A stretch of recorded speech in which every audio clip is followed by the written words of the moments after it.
citou os pais, Carmen, Lourdes. E os pais, o que você diria da integração dos pais, considerando os filhos, com a instituição? Então, alguns pais me dão muito retorno. Eles, geralmente as mães, né? Tem um único pai que leva as crianças, mas o resto, um ou dois, mas o resto são as mães que levam e que interagem bastante comigo. A gente fez um grupo dos pais, da mocidade e da infância, para que a gente pudesse também passar para eles o que a gente está fazendo, né? O programa mensal, o que a gente fez, algumas coisas que estão acontecendo, eles interagem bastante. Eu acho que eles estão sendo muito receptivos eu até achei que eles não iam querer fazer grupo, né? Porque ninguém aguenta mais grupo, mas eu falei que era necessário, porque a gente precisava, porque não sou eu sozinha, nós temos um grupo de evangelizadoras que a gente se reúne, né? Quando a gente está lá, a gente conversa alguma coisa, resolve alguma coisa, uma dá uma ideia, outra dá outra, então a gente faz em grupo. Mas os pais têm nos dado bastante retorno em relação aos filhos. Agora mesmo nós vamos ter aquele encontro, que é um encontro da unificação daqui do nosso estado, do nosso município, e vai ter uma participação dos jovens. A gente já falou com os pais, eu já tive um retorno hoje que uma já falou, já escrevi a fulana. Então, assim, eu acho que eles estão trabalhando junto conosco, eles estão entendendo. Eu estou gostando bastante disso, sabe? Desses jovens que chegaram agora, porque todos chegaram, só tem uns dois que já vêm de muito tempo, mas todos os outros chegaram agora. Então, eu estou gostando bastante dessa interação, dessa integração. E eles chegam em casa contando algumas coisas, e aí eles falam que falaram, e o que aconteceu, aí os pais ficam falando que querem... eu queria aprender, eu queria ir lá para a sua sala, que lá só tem assunto bom. Então, assim, a gente vê até por eles falando, né, pelos jovens e pelas crianças também. Que bom, Lourdes, a gente fica contente de... Eu também fico, Orson, bastante. Saber isso. Muito legal. Agora, das suas experiências nesses anos todos, Lourdes, o que você gostaria de contar a quem está nos ouvindo? Esse vídeo será visto principalmente por evangelizadores, porque eles têm essas aflições próprias de manter a atividade dinamicamente, de atrair os jovens e as crianças, de mantê-los na atividade, né? Da sua experiência como coordenadora e evangelizadora ligada à infância e mocidade, você tem alguma dica que você gostaria de passar ou gostaria de citar alguma lembrança muito marcante também?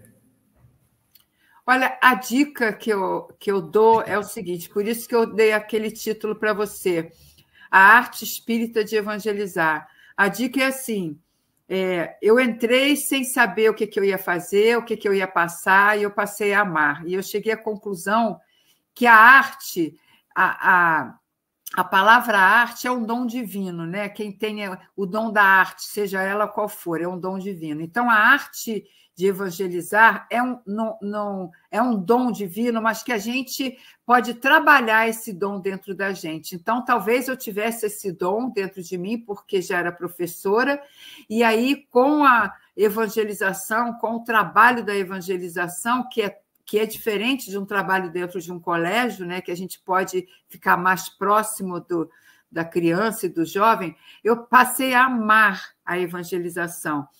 No outro dia eu estava até comentando, eu acho que já está na hora de aposentar, porque já tem um tempão para dar a vez a outros. Mas se você aposentar, você vai ter um troço, porque você não consegue viver sem suas crianças e seus jovens, e é verdade, eu não consigo. Então, assim, a dica que eu dou é amar, fazer por amor mesmo. E mesmo que não tenha ainda, mas que você esteja dentro da evangelização, dessa tarefa, faça. E eu sempre falo isso com eles, e falo para mim mesmo.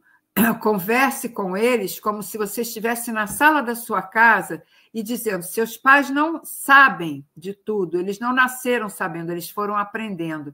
Então, senta na cama com eles, pergunta para eles, poxa, avó, como é que você fez isso? Pai, mãe, tia, com quem vocês morarem, quem é o responsável por você, senta na beira da cama e pergunta o que aconteceu com eles, como é que foi a vida deles, como é que está sendo agora, a diferença da vida antes e agora, eles estão conseguindo acompanhar, tem a possibilidade de você falar isso com as pessoas da sua casa, faça isso, porque isso aproxima. Então, eu falo sempre isso com eles. E a outra pergunta que você fez, um fato que aconteceu foi esse da criança, né, que a dirigente da casa falou para que eu ficasse com ela e ela berrava, chorava e eu não sabia mais o que fazer. E algumas outras experiências que a gente acaba tendo, porque eu faço evangelização online ainda. Eu tenho uma turma online desde a pandemia e que ela não quis se desfazer. A evangelizadora que trabalhava comigo agora é avó e ela precisou se ausentar, duas, né? E aí eu acabei que eu fiquei sozinha. Mas eu não consigo terminar porque eles não deixam terminar. Toda quarta-feira. Na quarta-feira mesmo, quando eu terminei, eu estava dando bronca em porque eles querem colocar aqueles aplicativos que tem, né, para criança na hora da aula, é chapeuzinho, a cara de sapo, cara de gato, não sei o quê. Eu falei, desliga esse negócio aí. Aí, não vou. Aí ele falou assim, não, tia, mas eu não posso, porque eu estou jogando. Se eu parar de jogar agora, eu vou perder. Eu falei, mas você vai perder tudo. Ou você perde, ou você não vai assistir a evangelização. Aí, no final da aula, ele falou assim, tia, eu te amo. Isso é awesome. No final da aula, depois da bronca, não estou presencial para dar beijinho nele, porque eu dou bronca depois do beijinho no final, dou abraço e beijinho. Eu não estava, e aí ele chegou e falou, tia, eu te amo. Aí você fica assim, como? Dá vontade, já combinamos um dia da gente se encontrar agora nas férias para todo mundo se conhecer. E uma coisa também engraçada que aconteceu numa dessas evangelizações online, que era uma criança de Copacabana, do Rio, que a mãe estava querendo, e era pandemia, e a gente estava falando sobre Deus, conversando sobre Deus, e eu já explicando tudo sobre Deus, eu não conseguia mais falar, não sabia nem mais o que dizer sobre Deus. Aí ele chegou no meio da aula, no final da aula, quase que a gente já ia terminar, eu falei, e a mãe estava lá falando, olha, ele vai me perguntar tudo sobre Deus se você não conseguir explicar para ele. E ele não estava conseguindo entender, ele não estava conseguindo entender o Deus do jeito que deveria ser. Aí lá pelas tantas, a gente já estava indo começar a fazer a prece, e aí ele fala assim, já sei, tia, já entendi Deus. Então, Deus é Google. O Google é Deus. Aí eu falei, não, é quase, mas não é ainda não. Ainda não é. E aquilo, para mim, foi assim, foi a explicação que ele conseguiu entender, porque o Google sabe tudo, o Google é presente, o Google tem todas aquelas características, né, para ele. Então, quando ele falou isso, eu falei, olha, Pedrinho, meu filho, é quase isso, mas nós vamos conversar mais sobre isso. Então, assim, são essas histórias que fazem com que a gente, cada hora, a gente fique mais assim, entusiasmada. Na hora de fazer a prece online, os jovens não gostam, né? Mas online é crianças de 7, 8, 9 anos, 6, está bem dividido. Eles fazem a prece, todos querem fazer a prece. Eu tenho que fazer a prece um por um.